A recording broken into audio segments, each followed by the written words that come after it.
Who is Chandu Patil ರೀ? ಯಾರ್ರೀ ಚಂದು ಪಾಟೀಲ್ ಅವರು? ಏನಂತ ಏನು ಕೆಟ್ಟ ಕೆಲಸ ಮಾಡಿದ್ದಾರೆ ಸುಪಾರಿ ಕೊಡೋಂಥದ್ದು? ಆಮೇಲೆ ಒಂದೇನು ಬೇರೆ ಕೆಲಸ ಇಲ್ವಾ? ಇದು ವಿಜೇಂದ್ರ ಅವರು ಯಾರ ಬಗ್ಗೆ ಏನು ಮಾತಾಡ್ತಾ ಇದ್ದಾರೆ ಅಂತ ಸ್ವಲ್ಪ ಜವಾಬ್ದಾರಿಯುತವಾಗಿ ಮಾತಾಡಿದ್ರೆ ಒಳ್ಳೆಯದು. ಸುಮ್ಮನೆ ನೀವು ವಿರೋಧ ಪಕ್ಷದ ನಾಯಕರ ಸ್ಥಾನದಲ್ಲಿದ್ದೀರಾ, BJP ರಾಜ್ಯಾಧ್ಯಕ್ಷರ ಸ್ಥಾನಕ್ಕೆ ನಾವು ಗೌರವ ಕೊಡ್ತೀವಿ ಅಂದರೆ ಬಾಯಿಗೆ ಬಂದಂಗೆ ಮಾತಾಡೋದಲ್ಲ. ಏನ್ರಿ ಸುಪಾರಿ ಕೊಡ್ಸೋದಂದ್ರೆ? ಏನು ನಾವು ಅಂಥ ರಾಜಕೀಯ ಮಾಡಿದೀವ ಮುಂಚೆ? ಕಲಬುರ್ಗಿನಲ್ಲಿ ಹೋಗಿ ಕೇಳಿ ಯಾರಿಗನ್ನ. ನಿಮ್ಗೆ ನಾಚಿಕೆ ಇರಲಾರ್ದೆ ಆ ಮಣಿಕಂಠ ರಾಠೋಡ್ ಅಂತವ್ರಿಗೆ ಟಿಕೆಟ್ ಕೊಡ್ತೀರಾ, ಬುಕ್ಕಿಗಳಿಗೆ ಟಿಕೆಟ್ ಕೊಡ್ತೀರಾ, ಕಲಬುರ್ಗಿನಲ್ಲಿ ಅಕ್ಕಿ ಕಳ್ಳತನ ಮಾಡಿದವ್ರಿಗೆ ಟಿಕೆಟ್ ಕೊಡ್ತೀರಾ. ನಿಮ್ಮ ತಂದೆಯವ್ರ ಬಗ್ಗೆ ಮಾತಾಡ್ರಿ ನೋಡೋಣ. ಏನು ನಮ್ಮ ಬಗ್ಗೆ ಮಾತಾಡೋದು ಸುಪಾರಿ ಕೊಡ್ತೀವಿ ಅಂತ? ನೀವೇನು ಇದು ಹೇಳ್ತಾ ಇದ್ದೀರಲ್ಲ, ಹೇಳ್ರಿ ನಿಮ್ಮ ತಂದೆಯವ್ರು ಏನು ಮಾಡಿದ್ದಾರೆ? ಪೂಜೆ ಅಪ್ಪಾಜಿ ಅಂದ ತಕ್ಷಣ ಪೂಜೆರು ಆಗೋದಿಲ್ಲ ಯಾರು. ಇದು ಸ್ವಲ್ಪ ಅತಿ ಆಗ್ತಾ ಇದೆ.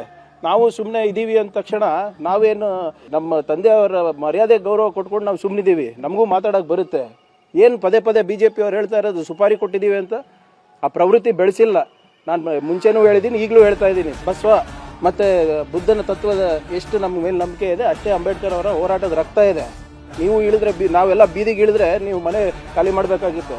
ಸುಮ್ಮನೆ ಬಾಯಿಗೆ ಬಂದಂಗೆ ಸುಪಾರಿ ಕೊಟ್ಟಿದ್ದಾರೆ, ಅದು ಹಿಂಗೆ ಏನು ಭ್ರಷ್ಟಾಚಾರ ಮಾಡಿದ್ದಾರೆ, ಕಲಬುರ್ಗಿ ರಿಪಬ್ಲಿಕ್ ಮಾಡಿದ್ದಾರೆ ಅಂದರೆ ಯಾರು ನಂಬೋರಲ್ಲ. ಸೊ ಕೈಂಡ್ಲಿ BJP ಅವ್ರಿಗೆ ಹೇಳ್ತಾ ಇದ್ದೀನಿ, ನಾಲ್ಗೆ ಮೇಲೆ ಹಿಡ್ತಾ ಇಟ್ಟು ಮಾತಾಡೋಕ್ಕೆ